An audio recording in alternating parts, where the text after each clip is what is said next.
Very good morning to all my dear friends. मैं हूं Prashant Mawani. I hope you are doing good. आज 12 अप्रैल 2021 है, दिन है मंडे। आई एम श्योर आप सबने अपना वीकेंड काफ़ी एंजॉय किया होगा। आज हमारे टेबल के ऊपर है news, financial news, India USA, second wave of covid, work from home, ये एक बहुत इंपॉर्टेंट टॉपिक है, data protection bill, role of election commission of India और एमसीक्यूज़ को देखेंगे। अगर आप यूपीएससी की प्रिपरेशन कर रहे हैं डियर फ्रेंड्स, तो स्टडी IQ आपके लिए लेकर आया है एक कंप्लीट ऑनलाइन स्मार्ट कोर्स के फीचर्स, सब्जेक्ट्स, डेमो वीडियोस आप हमारे मोबाइल ऐप के ऊपर से देख सकते हैं या फिर आप विजिट करें हमारी website that is studyiq.com। Lecture के PDF को डाउनलोड करने के लिए join my Telegram channel, you can follow me on Facebook as well. News items की बात करें, न्यूज़ हेडलाइंस की बात करें, तो एक दिन में जो टीका उत्सव का पहला दिन जो था, तो इस दिन पर भारत ने 27,69,000 डोजेस प्रोवाइड किए। एक बहुत ही ख़तरनाक न्यूज़ ये है कि छत्तीसगढ़ गवर्नमेंट जो है वो 17 डिस्ट्रिक्ट्स में कंप्लीट लॉकडाउन इम्पोज करने वाली है। जस्ट इमेजिन कि इसकी इम्पैक्ट इकोनॉमी के ऊपर कितनी ज़्यादा होगी। और जस्ट इमेजिन कि अलग अलग राज्यों ने, अगर 5-6 राज्यों ने ये डिसीजन ले लिया तो पूरे देश के ऊपर इसकी डायरेक्ट इनडायरेक्ट इम्पैक्ट हमें देखने को मिलेगी। मैंने महाराष्ट्र का एग्जाम्पल कुछ दिनों पहले आपको दिया था, याद है?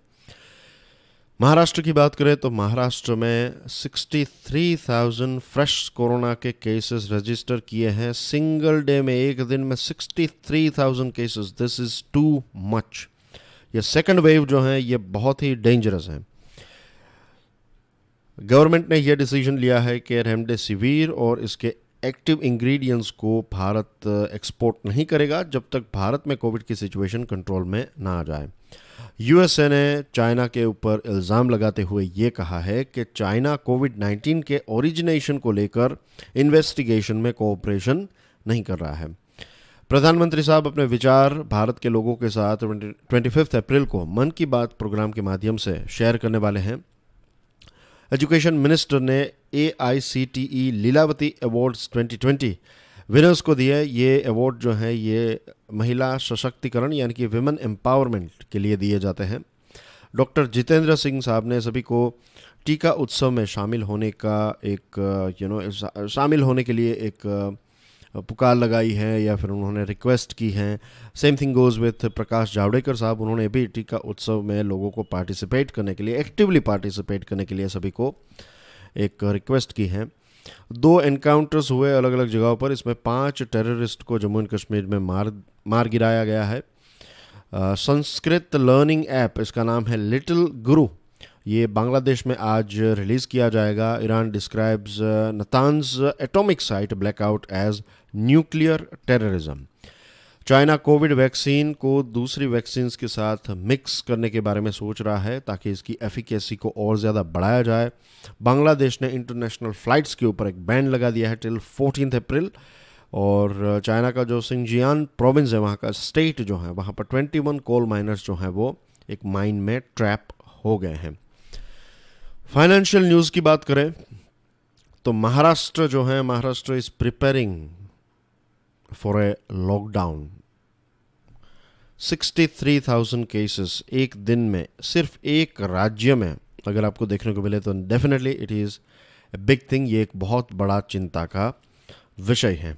सेंट्रल गवर्नमेंट ने भी ये बताया है, सेंट्रल गवर्नमेंट भी महाराष्ट्र के मोर्टालिटी नंबर, फिर फॉलो अप इतना अच्छा नहीं लिया जाता है, बेटर मॉनिटरिंग, ये सारी चीज़ों को लेकर एक चिंता व्यक्त की है।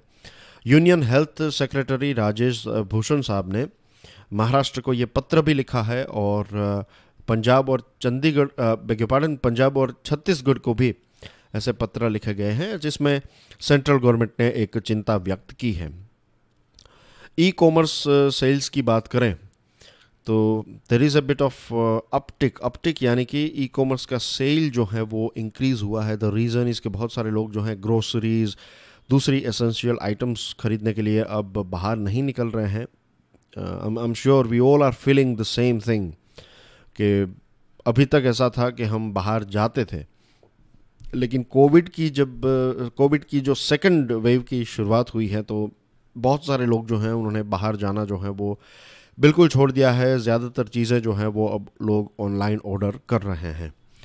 दूसरी जो एक चीज़ है फाइनेंशियल न्यूज़ के साथ जुड़ी हुई, और इसके बारे में भी आप सोचिएगा, क्योंकि ये सारी चीज़ें मैंने पहले भी आपको काफ़ी एक्सप्लेन की है। आई एम श्योर आप में से ज़्यादातर लोग जो हैं वो डेली फाइनेंशियल न्यूज़ एनालिसिस को देखते थे। तो अब देखिए, Covid 2.0 deems FMCGs bright spot of 2020 में जो फास्ट मूविंग कंज्यूमर गुड्स हैं उसमें एक हमें ब्राइट स्पॉट यानी कि एक अप देखने को मिला था। उनका ग्राफ कुछ ऐसा था। अब रूरल और छोटे शहरों में, छोटे टाउन्स की बात करें तो वहाँ पर एफएमसीजी प्रोडक्ट्स की डिमांड जो है वो ड्रॉप हो रही है बिकॉज ऑफ कोविड-19। हमने ये भी डिस्कस किया था। पिछले कुछ दिनों की बात करें तो मैंने आपको सूरत का एग्जांपल दिया था। महाराष्ट्र से ट्रेन चल रही है, बहुत सारे लोग जो हैं वो अपने वतन वापस जा रहे हैं और बहुत सारी इंडस्ट्रीज़ के ऊपर इम्पैक्ट होगी। तो डेफिनेटली एक चिंता का विषय तो है ही कि ये कोविड की जो सेकेंड वेव है ये हमारी इकोनॉमी को मैं ऐसा बिल्कुल नहीं चाह रहा हूँ कि ये तबाह कर दे, लेकिन यस, इसकी इम्पैक्ट तो हमें देखने को मिलेगी ही। इसकी शुरुआत भी हो चुकी है। अब बात करते हैं आज के पहले आर्टिकल के बारे में, एनफोर्सिंग क्लेम्स। सबसे पहले तो भारत और यूएसए के रिलेशंस के ऊपर एक रिकैप कर लेते हैं, क्विक रिकैप, राइट। कुछ बड़ी बड़ी चीज़ों को आप सोचिए। मैं कुछ पॉइंट्स आपके सामने रखूंगा, बाकी के पॉइंट्स जो हैं वो आप खुद सोचिएगा। तो रीज़न आई एम सेइंग कि आप खुद सोचिए इज़ बिकॉज हमने भारत और यूएसए के रिलेशनशिप के बारे में काफ़ी बार डिस्कशन की है, तो वही सारी चीज़ों को रिपीट करना दैट्स नॉट इम्पोर्टेंट। आपको बड़ी बड़ी चीज़ें पता होनी चाहिए। फॉर एग्जाम्पल, अभी कुछ दिनों पहले की ही, कुछ हफ्तों पहले की ही बात है कि यूएसए के डिफेंस सेक्रेटरी भारत की यात्रा पर थे। डिफेंस सेक्रेटरी यानी कि डिफेंस मिनिस्टर भारत की एक यात्रा पर थे। हम क्लाइमेट चेंज के बारे में बात कर रहे थे और जॉन केरी की भी विजिट भारत में हुई। मैंने आपको एक पिक्चर भी दिखाई थी कि John Kerry prime minister Modi के साथ बैठे हुए हैं। तो ये क्या दिखाता है? ये दिखाता है कि नया एडमिनिस्ट्रेशन जो है वो अपने इम्पोर्टेंट प्लेयर्स, डिफेंस मिनिस्टर को, क्लाइमेट एनवॉय को यहाँ पर भेज रहा है। तो इसका मतलब यह है कि भारत के और यूएसए के रिलेशनशिप जो है वो काफ़ी मजबूत है, क्योंकि अभी कुछ टाइम पहले ही ट्रंप साहब जो हैं वो इलेक्शन हार गए और एक नए प्रेसिडेंट जो हैं उन्होंने वाइट हाउस को टेक ओवर किया है। तो नए एडमिनिस्ट्रेशन ने इतने इम्पोर्टेंट प्लेयर्स को भारत में भेजा है। इसका मतलब यह है कि वो भारत को काफ़ी एक इम्पोर्टेंस देते हैं। एक और चीज़, क्वाड। चाइना की बात करें, यूएसए वर्सेस चाइना सिचुएशन हम जानते हैं। हमारे एलएसी के ऊपर क्या हो रहा है ये भी हम जानते हैं। तो चाइना के पॉइंट ऑफ व्यू से देखें तो क्वाड फॉर्मेशन किया गया, राइट, क्वाड ग्रुप। और ये क्वाड ग्रुप जो है इसमें यूएसए, जापान, ऑस्ट्रेलिया और इंडिया, ये 4 देश हैं। और ओपनली भले ही ना कहें, लेकिन इनका मेन लक्ष्य यही है कि चाइना जिस प्रकार से एग्रेसिव बिहेवियर कर रहा है तो इनको रोका जाए। सिर्फ मिलिट्री, हमने ये भी देखा था कि सिर्फ मिलिट्री एजेंडा अगर इसका रहा तो ये सक्सेसफुल नहीं रहेगा। मिलिट्री के साथ साथ इकोनॉमिकल रिलेशनशिप भी इम्प्रूव करने पड़ेंगे। इसमें एक सप्लाई चेन की भी बात आती है। सप्लाई चेन का मतलब यह है कि आप प्रोडक्ट्स एंड सर्विसेज जो हैं वो एक दूसरे के देशों में बनाएं, एक पूरी सप्लाई चेन तैयार करें। इसमें कोरोना वायरस की वैक्सीन को लेकर भी बात हुई थी और मैंने आपको बताया था कि कैसे भारत ने, क्वाड की मीटिंग में भारत ने कहा कि हम मैन्युफैक्चरिंग करने के लिए तैयार हैं। और जापान जो है वो टेक्नोलॉजी शेयर करेगा, यूएसए जो है वो पैसे प्रोवाइड करेगा, ऑस्ट्रेलिया जो है वो लॉजिस्टिक सपोर्ट प्रोवाइड करेगा और भारत जो है वो अपनी मैन्युफैक्चरिंग कैपेसिटी के माध्यम से वैक्सीन्स प्रोवाइड करेगा। और इन वैक्सीन्स को हम आसियान देशों में और दूसरे साउथ ईस्ट एशिया और साउथ एशिया के अलग अलग देशों में प्रोवाइड कर पाएंगे। वैक्सीन डिप्लोमेसी भी आप इसको एक प्रकार से कह सकते हैं। तो ये बड़ी बड़ी चीज़ें हो रही थी, काफ़ी सारी पॉजिटिव चीज़ें चल रही थी। और इन पॉजिटिव चीज़ों के बीच में हमें एक नेगेटिव खबर मिलती है। खबर ये है कि हाल ही में यूएसए की एक शिप जो है जिसका नाम है 7th fleet's destroyer the USS John Paul Jones, ये जो शिप है, नेवल शिप ने भारत का जो एक्सक्लूसिव इकोनॉमिक जोन है उसको ब्रीच किया है। यानी कि ये मान लीजिए कि ये EEZ लिखा हुआ जो सर्कल है, इसमें आप विदाउट परमिशन नहीं आ सकते, तो यूएसए की शिप जो है यहाँ पर एंटर करके निकल गई। तो भारत ने कहा कि दिस इज़ नॉट राइट। और वैसे तो दोनों देश बात कर रहे थे, खास करके यूएसए के वो एक दूसरे की जो सेंसिटिविटी है उसको लेकर चिंतित हैं। स्ट्रेटेजिक इश्यूज़ की बात करें, फॉर एग्जांपल चाइना, तो ऐसे सारे पॉइंट्स में भी दोनों देश मिलकर कोऑपरेट करेंगे। और दूसरे जो मल्टीलैटरल इश्यूज़ हैं, मिडल ईस्ट का इश्यू है, क्लाइमेट चेंज का इश्यू है, एक्सेट्रा, तो ये सारी चीज़ों में भी दोनों देशों के विचार एक समान हैं। तो इतनी बड़ी बड़ी अच्छी अच्छी बातें हुई और दूसरी तरफ जो है वो यूएसए ये चीज़ कर रहा है, तो ये एक भारत के लिए भी चिंता का विषय है। अब कुछ इंपॉर्टेंट चीज़ें, बेसिक चीज़ें डिस्कस कर लेते हैं। United Nations Convention on the Law of the Sea, इसको कहते हैं UNCLOS। तो ये जो UNCLOS है इसको 1994 में एनफोर्स किया गया, भारत ने UNCLOS साइन किया है। अब UNCLOS के रूल्स ये कहते हैं कि अलग अलग देश जो हैं उनके एक्सक्लूसिव इकोनॉमिक जोन्स होते हैं। तो हमारे देश में कोस्ट लाइन की शुरुआत यहाँ गुजरात से होती है, और ये सारे राज्य जो हैं ये कोस्टल राज्य हैं, और यहाँ पर है वेस्ट बंगाल। तो यहाँ पर वेस्ट बंगाल, यहाँ पर गुजरात, और बीच में जितने भी राज्य हैं तो सारे के सारे राज्य कोस्टल स्टेट्स हैं।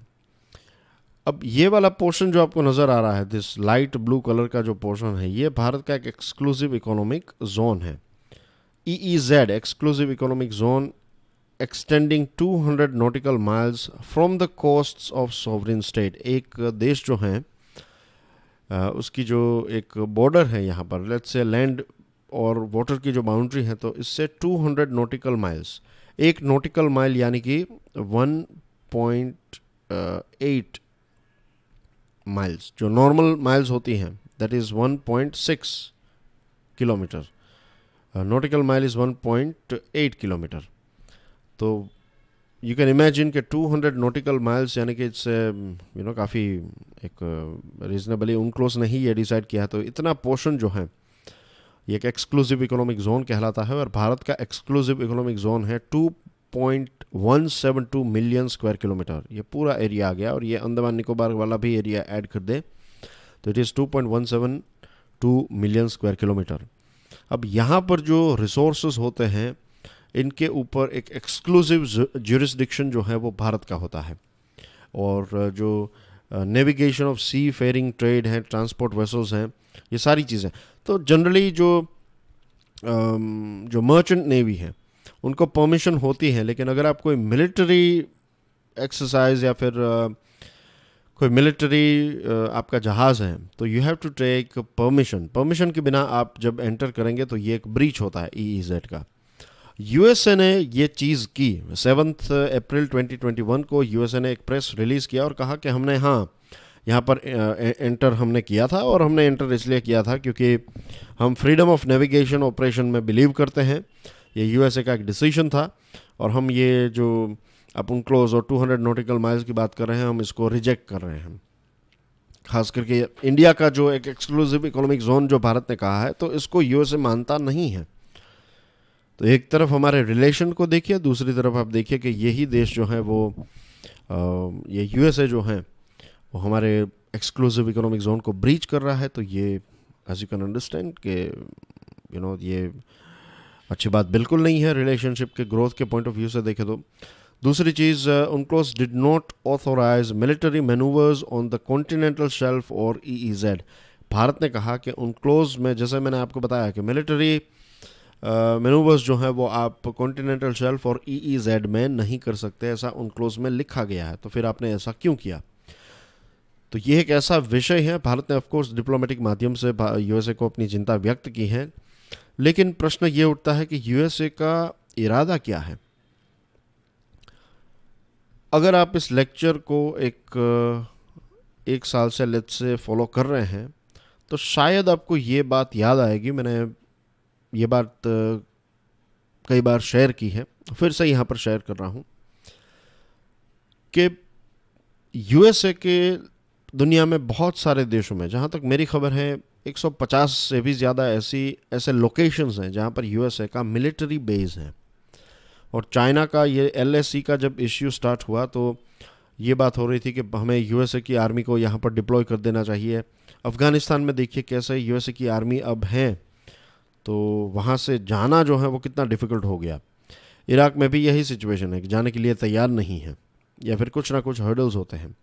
तो ऐसे कोई भी देश जो है उनको एक बार आपकी ज़मीन के ऊपर आपने परमिशन दे दी, फिर वहाँ से उनको निकालना जो है वो आपके लिए एक बड़ा हेडेक हो जाएगा। और इसीलिए भारत ने आज तक किसी भी देश को ऐसा मिलिट्री बेस हमारे देश में खोलने की इजाज़त नहीं दी है।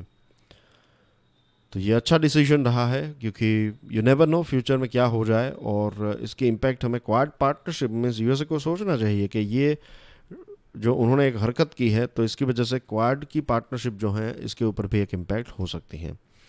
Moving on to next item, shortage. ये पायोनियर का एक आर्टिकल है।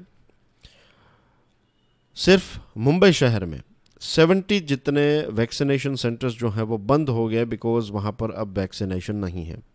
पंजाब, राजस्थान, दिल्ली, उत्तर प्रदेश जैसे राज्य भी ये कह रहे हैं कि वो वैक्सीन शॉर्टेज को फेस कर रहे हैं।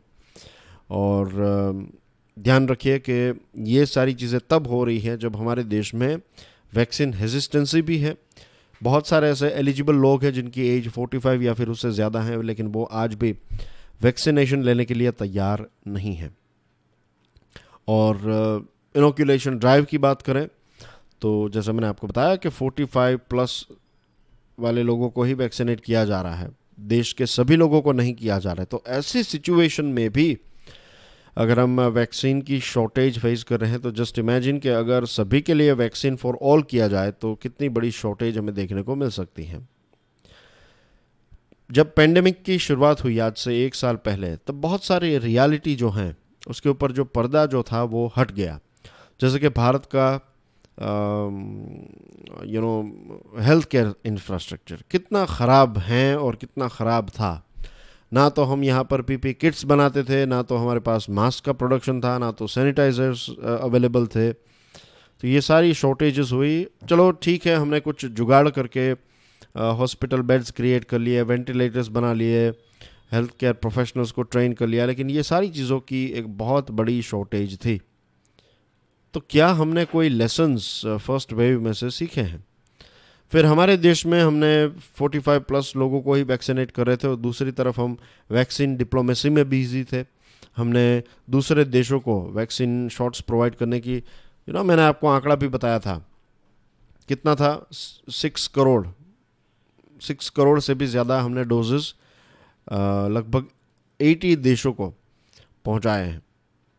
तो इसमें कितने सारे डोजेस हमने फ्री में भी दिए हैं, isn't it? तो ये सिचुएशन, ये चीज़ें करने की क्या रियली में भारत को ज़रूरत थी? यूएसए ने देखिए, यूएसए ने तो दूसरे देशों में वैक्सीन और ये सारी चीज़ें एक्सपोर्ट करना बंद कर दिया। उन्होंने कहा सबसे पहले वो अपने सिटीजन्स को सिक्योर करेंगे, उसके बाद दूसरे लोगों की मदद करेंगे। और यूएसए को जनरली हम एक वर्ल्ड लीडर मानते हैं, भारत को दुनिया वर्ल्ड लीडर नहीं मानती है। भारत एक इम्पोर्टेंट प्लेयर है, लेकिन यूएसए की पोजीशन जो है वो वैसे ही तो हमारी है नहीं। तो ये राइट टाइम था कि हम अपने खुद के लोगों को सबसे पहले वैक्सीनेट करें। आज फिर से बेड, ऑक्सीजन और वैक्सीन की शॉर्टेज हमें नज़र आ रही है, और सेकेंड वेव ने ये डेफिनेटली प्रूव कर दिया है कि ये कलेक्टिव फेलियर है। हमें पसंद आए ना आए, but this is a big failure of first hour health care system. हमारे पॉलिसी प्लानर्स, हमारे जो बड़े बड़े ब्यूरोक्रेट्स हैं, they have failed. Central government, state governments, और सिर्फ ये सरकार की बात नहीं है, हम भी, लोगों ने भी। कैसे मास्क पहनते थे लोग? बस यहाँ पर एक लगा देते थे, अपने जो चिन्ह है वहाँ पर एक मास्क रहता था, दैट्स इट। पहनते नहीं थे प्रॉपर्ली। बहुत सारे लोग हाथ मिलाने लगे, पार्टीज़ में जाने लगे, पॉलिटिकल रैलीज़ में जाने लगे, शादियों में जाने लगे। ये सारी चीज़ें कब हो रही थी? जब कोविड चल रहा था, उस टाइम पर। To make matters worse, some European regulators are talking about a possible link between AstraZeneca vaccine and some rare occurrences of blood clots. अब जो कोविशील्ड है उसकी वजह से कुछ लोगों को, आई एम नॉट सेइंग सभी को, लेकिन एक खबर आ रही है यूरोपियन यूनियन में से या फिर यूरोप में से कि कुछ ब्लड क्लॉट्स के इश्यूज भी नज़र आ रहे हैं। तो this is very sad situation. फिर इन्हीं सैड सिचुएशन में कुछ पॉजिटिव चीज़ों की बात करें तो if it's remote work do it from India. Economic times का एक आर्टिकल है, रिमोट वर्किंग यानी कि वर्क फ्रॉम होम। मैं आपको बता दूं कि पिछले, मैंने बताया है लेकिन फिर भी 3.5-4 साल से भी ज़्यादा वक्त, आई थिंक रफली 4 years, right, I am working from home. और इसके बेनिफिट्स भी हैं, बहुत सारे बेनिफिट्स हैं, तो कुछ इसके कॉन्स भी हैं, कुछ डीमेरिट्स भी हैं। आप यू फील बोर्डम, आप अकेले रहते हैं, right, you don't work in an office environment, तो you have to find ways to motivate your self, ये सारी चीज़ें हैं, but there are some good things as well. तो मैं एक एक्सपीरियंस्ड व्यक्ति के तौर पर बता रहा हूँ कि I know work from home from before Covid. Anyway, ना अब यूएसए की बात करें डियर फ्रेंड्स, तो यूएसए में भी बहुत सारे लोग जो हैं वो बड़े शहरों में रहते थे, न्यूयॉर्क, जर्सी एक्सेट्रा, लेकिन अब वो छोटे छोटे शहरों में, गांव में, यूएसए के गांव, छोटे शहर जो हैं वहाँ पर शिफ्ट होने लगे हैं। उनका पैसे भी बच रहे हैं और इतनी भीड़ भी नहीं है।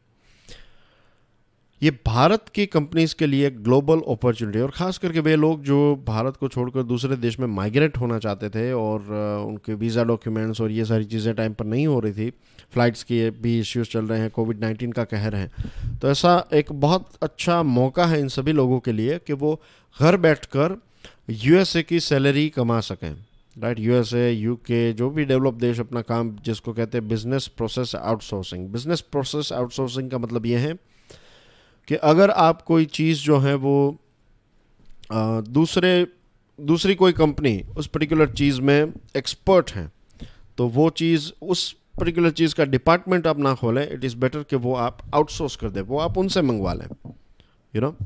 तो आई गिव यू, मान लीजिए कि आप मिठाई बनाते हैं, तो आप मिठाई में एक्सपर्ट हैं, लेकिन मिठाई का जो बॉक्स है उसमें आपकी एक्सपर्टीज़ नहीं है, क्योंकि आप मिठाई बनाने वाली एक दुकान चला रहे हैं या फिर फैक्ट्री चला है।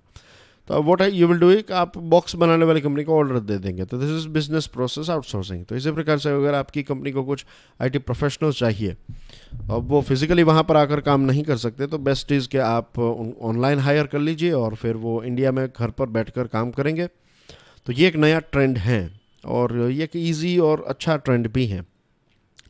Large Indian companies posted double digit growth. जो आईटी फर्म्स हैं उनके पास बहुत ज़्यादा काम है, उनकी ऑर्डर बुक्स जो हैं वो नियरली फुल हैं, ओवरफ्लोइंग है, इतना ज़्यादा काम है। ये सारी चीज़ें डिजिटाइजेशन की वजह से हुई है। ई कॉमर्स कंपनीज भी काफ़ी पैसे कमा रही हैं, हेल्थ केयर इंडस्ट्री को भी काफ़ी फ़ायदा हो रहा है। मैं कल ही अपने एक फ्रेंड के साथ बात कर रहा था और वो मुझे बता रहे थे उनको अपने मिसेस को लेकर किसी डॉक्टर के पास जाना था, तो आई वाज आस्किंग कि क्या हॉस्पिटल में अभी जाना ज़रूरी है, तो उन्होंने कहा कि हॉस्पिटल नहीं जा रहे हैं, बेसिकली वो घर जाएंगे और घर जाकर फिर जो व्हाट्सएप कॉल है, वीडियो कॉल के माध्यम से डॉक्टर को कंसल्ट कर लेंगे। डॉक्टर ने बताया है कि आप घर बैठकर ही, जब तक आवश्यक ना हो तब तक आप घर से ही मुझे ऐसे वीडियो कॉल की अपॉइंटमेंट लेकर आप मेरे साथ कांटेक्ट कर सकते हैं। तो you know this are the new changes. लेकिन कुछ कंपनीज के लिए कोविड-19 जो है काफ़ी नेगेटिव भी साबित हुआ है, जैसे कि इंश्योरेंस कंपनी। बहुत प्रॉफिट कमाया है इंश्योरेंस कंपनीज ने, लेकिन अब बहुत नुकसान भी हो रहा है। एयरलाइंस की बात करें तो जो डेवलप्ड देशों की एयरलाइंस हैं वो आज इसलिए सर्वाइव कर रही हैं बिकॉज उनको वहाँ की सरकार की फाइनेंशियल मदद मिल रही है। ये मदद के बिना वो सर्वाइव ना कर पाए, ऐसी सिचुएशन है। ट्रैवल और हॉस्पिटैलिटी इंडस्ट्री जो है उनकी भी यही situation, they are in deep trouble. फिर डियर फ्रेंड्स, एक बहुत इंपॉर्टेंट टॉपिक है, why the personal data protection bill matters. अभी हम डिस्कस ही कर रहे थे कि बहुत सारे लोग जो हैं वो आजकल ऑनलाइन हैं, राइट, और कोविड पैंडेमिक के समय में बहुत सारे लोग जो पहले यूट्यूब और दूसरी चीज़ें यूज़ नहीं करते थे, वो भी डिजिटल पेमेंट और बहुत सारी ऑनलाइन सर्विसेज का इस्तेमाल करने लगे हैं। जितने ज़्यादा लोग ऑनलाइन, उतना ही ज़्यादा पर्सनल डेटा ब्रीच या फिर सिक्योरिटी इश्यू जो है वो भी उतना बढ़ता जाता है, राइट। साइबर सिक्योरिटी का जो टॉपिक है उतना ही इम्पोर्टेंट होता जा रहा है। भारत का सबसे बड़ा ब्रीच हुआ मोबीविक में, राइट। 9.9 करोड़ यूज़र का डेटा जो है वो रिस्क में है बिकॉज ऑफ दिस लीक। ये लीक हो चुका है, isn't it, on dark web. हमारे पास जो फ़िलहाल लॉज हैं, एग्जिस्टिंग डेटा प्रोटेक्शन रेजीम जो है, ये पर्याप्त नहीं है। एक पर्सनल डेटा प्रोटेक्शन बिल 2019 जो है, ये फ़िलहाल जॉइंट पार्लियामेंट्री कमेटी के पास है। वो इस बिल का, ये जेपीसी जो है वो इस बिल को स्क्रूटिनाइज कर रहे हैं। और ये जो नया बिल है, it can play a big role in providing robust protections to users and their personal data. आपका डेटा सिक्योर रहे और आपकी प्राइवेसी और आपका पर्सनल डेटा जो है वो भी सिक्योर रहे। It is very important. How different entities collect and process users personal data in India is mainly governed bye information technology act 2000 and various other sectoral regulations. आपका data कैसे collect किया जाता है और कैसे प्रोसेस किया जाता है, ये आईटी एक्ट 2000 और कुछ दूसरे सेक्टरल रेगुलेशंस हैं, उसके माध्यम से सारे लॉज को आज हम गवर्न कर रहे हैं। रिमेंबर कि 2000 की साल में, आज से 20-21 साल पहले जो रूल निकाले थे, वो रूल के तहत आज के मॉडर्न ज़माने के डेटा को हम हैंडल करने की कोशिश कर रहे हैं। तो ऑफकोर्स एक नया बिल चाहिए, एक नया लॉ चाहिए, एक नया अमेंडमेंट चाहिए। तो एक नया बिल जो है वो ये है जो अभी फ़िलहाल स्क्रूटनाइज किया जा रहा है। Okay, now we have to understand this thing कि ये जो डेटा प्रोटेक्शन रेजीम है, फ़िलहाल करंट डेटा प्रोटेक्शन रेजीम जो है वो अप्रोप्रिएट या फिर ये पर्याप्त नहीं है। उसके पीछे रीज़न ये है कि ये डेटा प्रोटेक्शन के बारे में तो बात करती है, लेकिन आपका पर्सनल डेटा जो है इसको लेकर बहुत सारे ग्रे एरिया हैं। फॉर एग्जांपल, कोई एंटिटी जो है वो आपसे कंसेंट ले लेगी, आपको यस कहना पड़ेगा कि क्या, let's say I will give you one example. कोई ऐप डाउनलोड करते हैं तो कहेंगे कि आपके गैलरी को एक्सेस कर पाएँ, तो यू से यस। अगर आप नो कहते हैं तो बहुत सारे ऐप जो हैं वो फिर आप यूज़ ही नहीं कर पाते। तो जब एक बार आप यस कह देंगे, राइट, तो उसके बाद उनको एक प्रकार से अधिकार मिल जाता है कि वो आपका पर्सनल डेटा जो है वो उनको जैसे ठीक लगे वैसे वो बहुत सारी टर्म्स एंड कंडीशंस लिखी हुई होती है, और हम में से बहुत कम ऐसे लोग होंगे जो पूरी टर्म्स एंड कंडीशन को पढ़ेंगे। अगर आपको उस ऐप की रिक्वायरमेंट है तो फिर आप डाउनलोड कर लेंगे विदाउट थिंकिंग टू मच। तो बहुत सारे लोगों को तो ये टर्म्स एंड कंडीशंस क्या है और इसके इम्प्लीकेशंस क्या होंगे इसके बारे में पता नहीं रहता है। दूसरी चीज़ कि डेटा सिक्योरिटी जो है, data security is important but does not place enough emphasis on data privacy. Data security के बारे में तो बात होती है, लेकिन डेटा प्राइवेसी के बारे में इतनी ज़्यादा बात नहीं होती है। फिर एक और चीज़ कि डेटा प्रोटेक्शन प्रोविजंस जो हैं वो गवर्नमेंट के ऊपर, गवर्नमेंट की एजेंसीज़ के ऊपर अप्लाइड नहीं है, तो बहुत सारा मिसयूज़ इसका हो सकता है। और ये सारी चीज़ें इंपॉर्टेंट इसलिए बन जाती हैं क्योंकि 2017 में सुप्रीम कोर्ट ऑफ इंडिया ने एक लैंडमार्क जजमेंट दिया कि S Puttaswamy versus Union of India, जिसको पुत्थस्वामी केस कहते हैं, इसमें सुप्रीम कोर्ट ने राइट टू प्राइवेसी को एक फंडामेंटल राइट डिक्लेयर किया है कि प्राइवेसी जो है ये हमारा एक अधिकार है, ये हमारे मौलिक अधिकारों का ही एक पार्ट है। In the judgment, the court called for a data protection law that can effectively protect users' privacy over their personal data. Court ने यह बताया कि आप एक लॉ लेकर आइए, एक डेटा प्रोटेक्शन जो है उसी के साथ साथ लोगों की प्राइवेसी भी मेंटेन होनी चाहिए। तो फिर सरकार ने एक कमेटी बनाई, BN श्री कृष्णा कमेटी, और इस कमेटी ने एक बिल ड्राफ्ट किया, राइट, मीन्स कमेटी ने अपना रिपोर्ट दिया और इसी रिपोर्ट के आधार पर एक बिल ड्राफ्ट किया गया है। अब इस बिल में क्या क्या चीज़ें हैं, तो एक तो ये है कि the bill seeks to apply the data protection regime to both government and private entities. जो फ़िलहाल जो कलम है तो उसमें गवर्नमेंट एंटिटीज़ को एग्जेम्प्ट किया गया है, लेकिन नया बिल जो है वो उसमें गवर्नमेंट एंटिटीज़ को भी डेटा प्रोटेक्ट और प्राइवेसी को मेंटेन करना पड़ेगा। The bill seeks to emphasis on data security and data privacy. Data privacy और data security दोनों चीज़ के ऊपर एक जोर देता है। The bill seeks to give users a set of right over their personal data and means to exercise those right. कि मेरा डेटा जो है तो उसके ऊपर मेरा अधिकार है। तो ये एक एम्पावरमेंट जो है वो ये बिल देता है, और ये बिल ने एक डेटा प्रोटेक्शन अथॉरिटी को गठित करने की बात बताई है जो इस प्रकार के क्लेम्स और इस प्रकार के इश्यूज़ को डील करेगा। इसमें प्रॉब्लम है क्लोज 35। क्लोज 35 ये कहता है कि सेंट्रल गवर्नमेंट जो है किसी भी एजेंसी को इस बिल से एग्जेम्प्ट कर सकती है। तो ये वही बात हुई, राइट, जो फिलहाल सिचुएशन है यही सिचुएशन हो जाएगी। दूसरी चीज़, आपने एक बार कंसेंट दिया और फिर अगर आप अपना डेटा या फिर कंसेंट विड्रॉ करते हैं तो आपको कुछ लीगल कॉन्सिक्वेंसेस फेस करने पड़ेंगे। तो लोग कभी नहीं करेंगे ऐसा कुछ, एक बार कंसेंट दे दिया उसके बाद हटाने के बारे में सोचेंगे ही नहीं। तो लेट्स होप कि ये जो खामियां हैं कुछ, ये जॉइंट पार्लियामेंट्री कमेटी जो है वो इसको सॉल्व करेगी। अभी भी ये सारा डेटा हमारे पब्लिक डोमेन में नहीं है, लेकिन होपफुली 2021 का जो मॉनसून सेशन है, इस मॉनसून सेशन में इस बिल को टेबल किया जाएगा पार्लियामेंट में। तो लेट्स होप कि जेपीसी जो है बहुत ही रिफाइंड, बहुत ही लॉजिकल बिल लेकर आए। एक छोटा सा आर्टिकल है, रॉन्ग शॉट्स वेस्ट बंगाल में 5 लोगों की मृत्यु हुई। इसमें से 4 लोगों की मृत्यु जो है वो सीआईएसएफ ने गोलियां चलाई तो इसकी वजह से हुई। वहाँ पर तू मैमें चल रही हैं फ़िलहाल।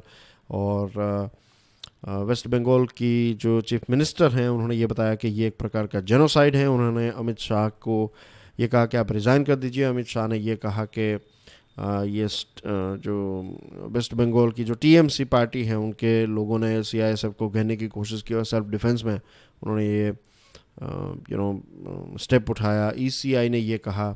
ये सारी चीज़ें जो हैं वो काफ़ी नेगेटिव हैं, देश के लिए नेगेटिव हैं। क्योंकि देखिए ईसीआई जो हैं, ईसीआई अब प्राइम मिनिस्टर मोदी जब चीफ मिनिस्टर थे तब उन्होंने भी ECI, election commission of India की निंदा की थी। उन्होंने उनकी जो एक पारदर्शिता है और जो उनकी एक जो फेयरनेस है कि किसी भी पार्टी के प्रति झुकाव नहीं रखता है ईसीआई, तो इसके ऊपर प्रश्न उठाए थे। आज ममता बनर्जी यही प्रश्न उठा रही हैं। और जिस प्रकार से ईसीआई जो हैं कुछ ऐसी चीज़ें उन्होंने डेफिनेटली की हैं जिसकी वजह से उनकी इमेज जो है उसके ऊपर, I am not saying image ख़राब हुई है, बट डेफिनेटली एक मैग्नीफाइंग ग्लास देखकर तो लोग देख रहे हैं कि भाई ईसीआई जो हैं वो क्या क्या चीज़ें कर रहा है। तो ये देश के लिए, डेमोक्रेसी के लिए बहुत ही गलत बात है कि ईसीआई की रेपुटेशन अगर ख़राब होगी तो दैट्स नॉट गुड। और इसकी रेपुटेशन जो है वो हमारे हाथ में नहीं है, वो ईसीआई के हाथ में ही है। कल जो मैंने कल यानी कि सैटरडे को जो प्रश्न पूछे थे उनके आंसर्स आपकी स्क्रीन के ऊपर है। भारत की क्लीनेस्ट नदी कौन सी है? इंडिया ने एक होम मिनिस्ट्री ने ये क्लेम किया है कि, sorry not home, health ministry ने ये क्लेम किया कि हमने 10 करोड़ लोगों को इतने दिनों फास्टर हमने डोज दे दिए। तो वो आंकड़ा क्या है? और भारत के यंगेस्ट इंडियन फीमेल रेसलर जो टोक्यो ओलंपिक के लिए क्वालिफाई हुए तो उनका नाम बताइए। And that's everything from my side. Thank you very much for watching this video. I will see you tomorrow. Till then, enjoy your studies. God bless you all. Jai Hind.